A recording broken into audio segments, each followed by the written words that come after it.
पर इसके पीछे और भी अंतरंग तात्पर्य है। मुझे विश्वास है कि आप लोग थोड़ा सहयोग देंगे, और सहयोग यही है कि थोड़ा एकाग्र रह करके, निद्रा से बच करके आप उसे सुनेंगे। क्या गोस्वामी जी जब विवाह के मंडप का वर्णन करते हैं तो उसको एक विलक्षण रूप देते हैं।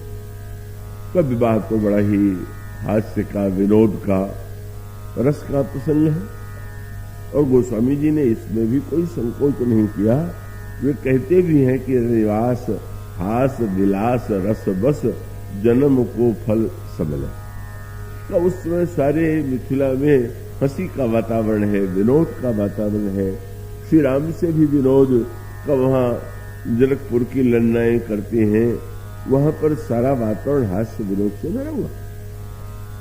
किंतु गोस्वामी जी को इस अर्थ में देखते हैं, जैसा उन्होंने कहा कि सुंदरी सुंदर वरण सह। गोस्वामी जी का अभिप्राय यह है कि यह जो 3 कन्याएं हैं, का वो 3 कन्याएं तो प्रत्येक व्यक्ति के अंतःकरण में है ही, क्योंकि उन्होंने रूप ये दिया कि ये जो चारों राजकुमारियां हैं वो जीव के जीवन में आने वाली 4 अवस्थाएं, और ये जो चारों राजकुमार हैं उन अवस्थाओं के स्वामी। और इसके लिए जो उन्होंने पंक्ति लिखी वह पंक्ति यह है कि सुंदरी सुंदर वरण सह सब एक मंडप राजही। मंडप क्या है?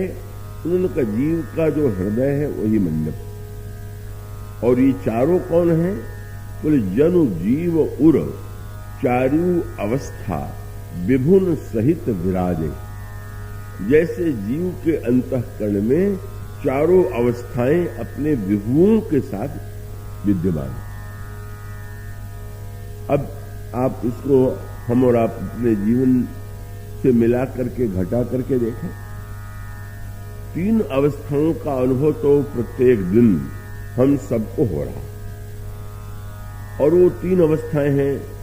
जागृत अवस्था जब आप जग रहे हैं, सुषुप्ति अवस्था जब आप गहरी नींद में सो रहे हैं, और स्वप्नावस्था का जब जागृत स्थिति में भी नहीं है, गहरी नींद में भी नहीं है, बल्कि उस नींद में भी स्वप्न देख रहे हैं। और ये जो 3 अवस्थाएं हैं, इसका प्रत्यक्ष जीव को निरंतर दिन रात वो तो देख ही रहा है प्रत्यक्ष। पर गोस्वामी जी का संकेत ये है कि वस्तुतः श्री सीता जी जो है वो जो चौथी अवस्था है, उस चौथी अवस्था की प्राप्ति हुए बिना और चौथी अवस्था के द्वारा जो पाया जाता है, जब तक वह नहीं मिलेगा तब तक व्यक्ति के जीवन में पूर्णता नहीं आएगी।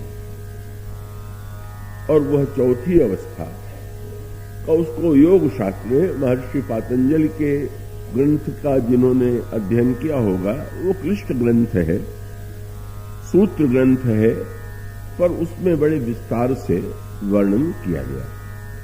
और ये कहा गया कि साधना का चरम फल ये है कि जागृत, स्वप्न और सुषुप्ति अवस्था से आगे जाकर के व्यक्ति तुरीय अवस्था में जब प्रविष्ट होगा तो तुरीय अवस्था में पहुंच करके ब्रह्म का साक्षात्कार होता है, आत्म तत्व का साक्षात्कार होता है, और बस उस समय व्यक्ति के जीवन में पूर्णता आ जाती है। अब इस संदर्भ से विचार करके आप पूरे प्रसंग पर जरा दृष्टि डालें। योग शास्त्र में जिस पद्धति से वर्णन किया गया है तो बड़ी जटिल पद्धति है। वहां एक बार हमारे ब्रह्मलीन स्वामी आत्मानंद जी महाराज, आप में से बहुतों ने उनका, कई लोगों ने दर्शन किया होगा, बड़े विद्वान, बड़े ही चिंतक, और वे उतने ही जिज्ञासु, और उनकी जो उत्कट जिज्ञासा और विनम्रता थी उसका परिचय मुझे मिलता रहता था।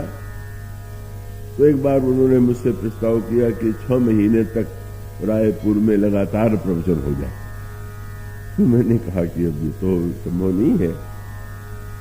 और फिर उन्होंने जैसे मोल तोल होता है, अच्छा तो 3 ही महीने से ही, और फिर 3 महीने तक भी बात नहीं टिकी तो उनका अच्छा 1 महीने तो हो ही जाए। तो अब 1 महीने में कौन सा प्रसंग हो, तो उन्होंने उस समय विवाह प्रसंग चुना था। योग के संदर्भ से भी उस प्रसंग को चुना गया था और वो इस तरह से वहां पर रायपुर में कार्यक्रम चला। तो उसमें साधना की जो पद्धति है, उस साधना की पद्धति का बड़ा ही महत्व है।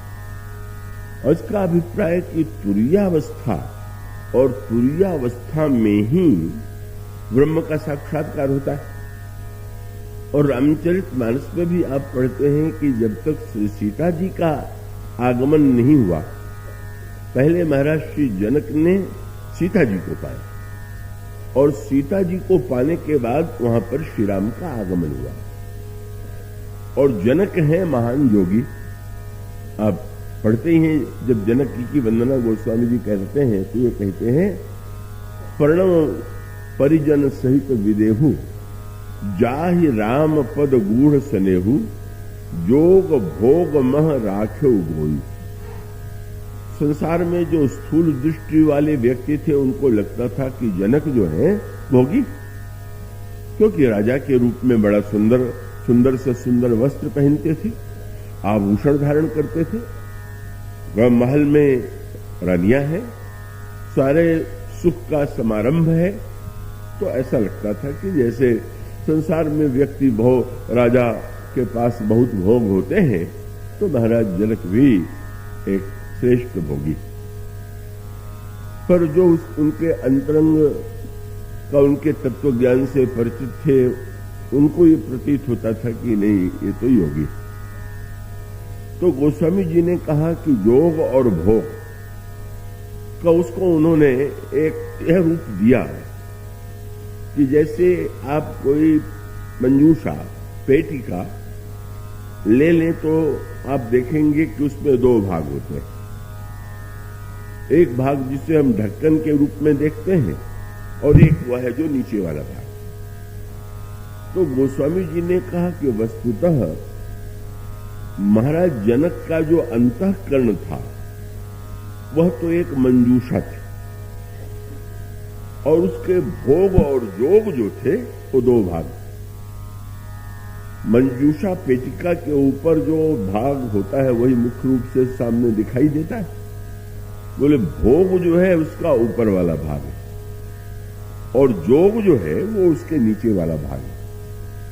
पर उसमें एक और वस्तु छिपी हुई, और वह हमारा श्री जनक जो है, गोस्वामी जी कहते हैं कि प्रणव परिजन सहित विदेहु, जाहि राम पद गूढ़ सनेहु, जोग भोग मह राख्यो गोई, राम बिलोकत प्रगट्यो सोई।